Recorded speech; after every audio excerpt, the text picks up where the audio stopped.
I think everybody will appreciate this little history lesson from Glenn Beck.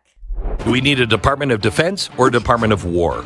Just last night, I was against the Department of War. I think I'm actually for the Department of War. For the first 158 years of our republic, that's what it was. It was the Department of War. We didn't have this big Department of Defense. We didn't have a standing army. When we had to go to war, we just got everybody together and say, bring your guns in. And we had a Department of War that would open up and we could fight that war. Then we would send everybody home. We had that during Revolutionary War, the War of 1812, the trenches of France, the beaches of Normandy, all of them. Well, Harry Truman came into office in 1947. Truman convinced everybody that we had to have a standing army because of now the bomb and everything else. So he established the military. Within 2 years, it was called the Department of Defense. Is this trying to soften us and say we're not the aggressor? We don't have a Department of War. We have a Department of Defense. We are only a defender. Or was it something else? The next president was Eisenhower, the general. He was the 5-star Allied commander of World War II. The last act he does is give a speech where he's like, I just want you to know we're in trouble because there's this military-industrial complex, and it's going to be really bad for America unless we all pay attention.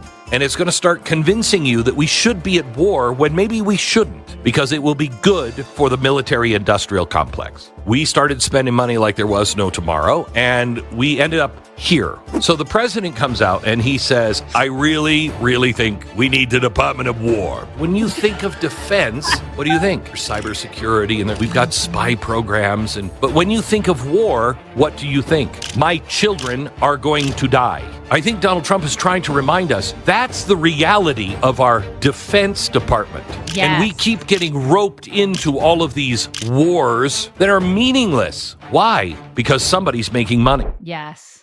Totally agree. Yeah. He nailed it. God, he nailed Right? it. Right? Yeah. I know, because it's interesting because they say that in 1949, like they changed it because they wanted to avoid war, right? It was like, because when you say that it's a Department of War, it's like a signal for war, but it was actually the antithesis of that. They did exactly the opposite. It's like we were constantly doing that and then Mhm. paying for it. And there's so much money. My God, if we pay for one thing more than anything, it's that. And I'm glad that we pay for our defense, but look how much waste is in the DoD, you guys. Support our show by supporting our sponsors.